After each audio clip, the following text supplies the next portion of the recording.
Hello, my mathematicians. This is Miss Foster with Math in Focus, Grade 4, Chapter 10, Lesson 1, Drawing Perpendicular Lines. For this lesson today, you will probably do well to draw along with me. You need some paper, you need a pencil or a marker you could even use.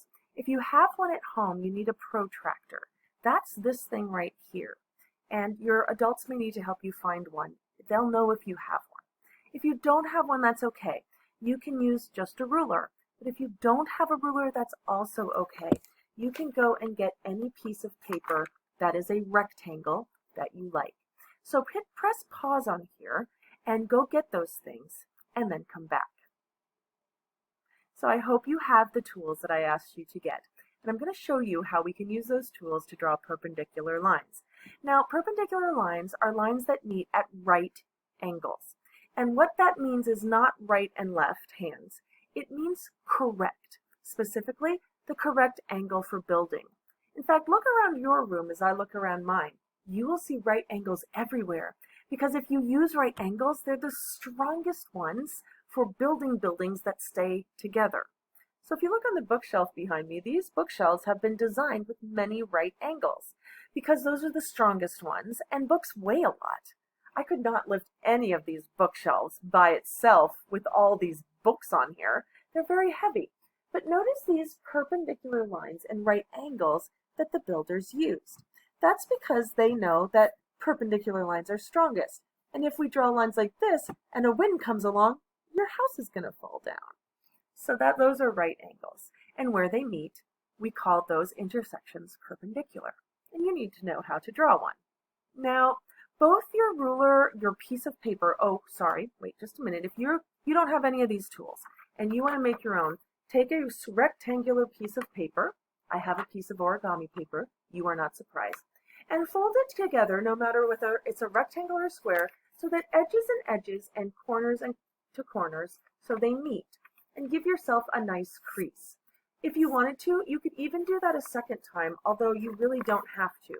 What you've created, if you made all the edges and corners meet, if you've made a rectangle that has a little bit of an extra edge here that you can use as a straight edge. And if you've lined it all up correctly, this is a right angle. The long fold up here meets the side edge at 90 degrees. On our protractor, you can see the degrees, and these are what we use to measure angles. But you might notice something funny about your protractor. It has a starting place of 0, and that makes sense. You can see it counting up 10, 20, 30, 40. That means every one of these little hash marks is 1 degree, and these longer lines in between are halfway between 0 and 10. Those are 5s, so 5, 10, 15, 20, 25, and so on. Then they also start at 180. Do you see that? And it counts by tens again on these same long lines going backwards.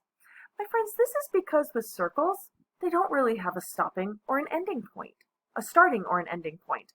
They just go around and around and around forever.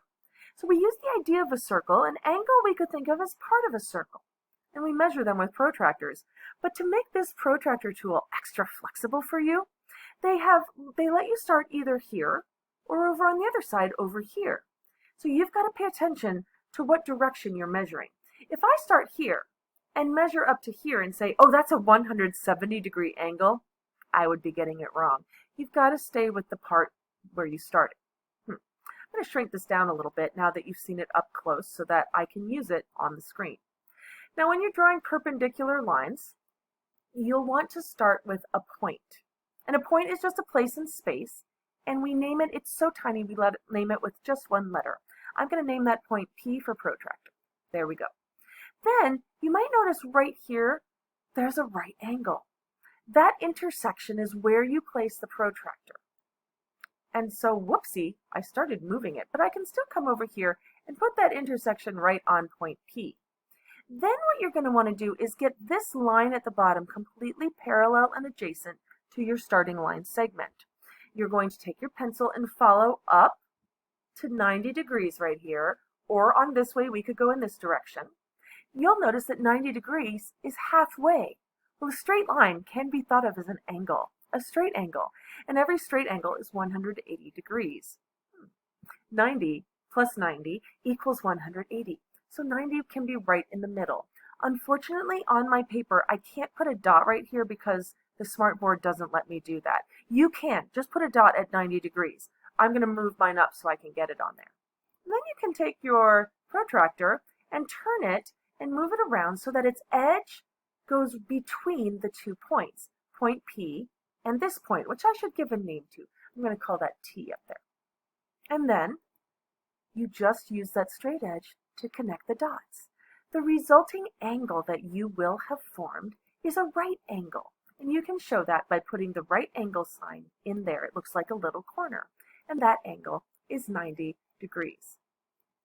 Now, another way to have done this is to take your protractor and line it up with point P right there. And then turn it so that 90 goes straight through it. That's another way to do that. Ooh, so much fun. But if all you have is this little piece of paper that you folded, or maybe a rectangle, you can still draw perpendicular lines. Start with a line segment and give it a point where you want to draw that line. Then you're going to turn this, and because you know that your ruler or your paper is a rectangle, you could actually just line the edge right up so it's parallel to the line and intersecting with your original point. Since I'm using a ruler, I think I'm going to call this point R for ruler. Or rectangle, you can use that paper. Then you're going to decide how long you want your line, and you're going to put a dot right on the edge. If you really want to be specific, you could even do 2. Then you will use your straight edge here to connect the dots. That will make a right angle, which is 90 degrees. I'm going to go ahead and use my protractor to help me actually use this knowledge to make some geometric drawings. And these are the games that mathematicians play when they're playing with angles. So here's a figure, which is just a fancy word for a geometric drawing. And you'll notice that line segment AD intersects at point A with line segment AB. And they want you to copy this on paper. Now, before we do that, I just want to mention to you that this is looking pretty much to me like a right angle right there. So I would say that line AD is perpendicular to line AB. Pause this video, take a moment, and draw that. Got it? Here we go. Your first direction after you copy the figure is to draw a line segment perpendicular to AB that passes through point B. Well, I think what I'm going to do is just move this protractor over so that the straight edge goes through B. Then I'm going to make absolutely sure that it lines up over here on the line segment at 90 degrees. Then I can take my, is that lined up correctly? I think so. And take my straight edge and draw a nice long line segment. Trust me, you're going to want it to be pretty long. The next direction says draw a line segment perpendicular to AD through point D.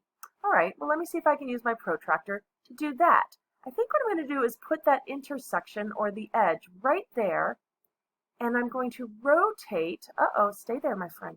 Rotate this around so that it's right at 90 degrees. I hope you can see that right here, we go from the point to 90 degrees. Just going to move up my protractor a little bit, and I am going to get it all lined up there and grab my line and make a nice long line segment. Now then it says to extend each line segment. How I'm going to do that, and I'm only going to do this one down here because I already made this other vertical one long enough, is I'm just going to move this over, keeping the edge on that line segment right there. And then I'm just going to keep drawing it. I have this special tool here. So it intersects with this line segment, the vertical one that I already did. They've asked us to name the point of intersection right here, point C. That's what it says in number 3. And then it says, what do you notice about the 2 line segments we've drawn? Well, I know these are perpendicular, and I measured off this one, so I know that's perpendicular. These are also perpendicular, and I have drawn a rectangle. So now it asks you to draw line segment AC. That's any line segment that will go from point A to point C. Come over here, my protractor. I'm going to use you as a straight edge. And here's where smartboards take a little bit more finagling than being at home. You can easily line yours up Just a little trickier for me right here. Almost. You want to be pretty persnickety about this, you guys. Take your time, get it all lined up, and when you've lined up the straight edge, connect the dots.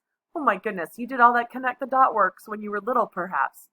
And what I've done with this line segment, AC, is created two of what we call right triangles.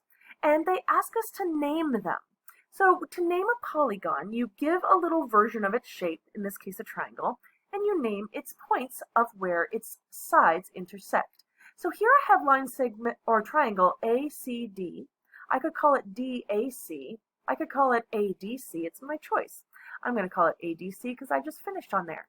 There's one triangle that's a right triangle. A right triangle has one right angle in it.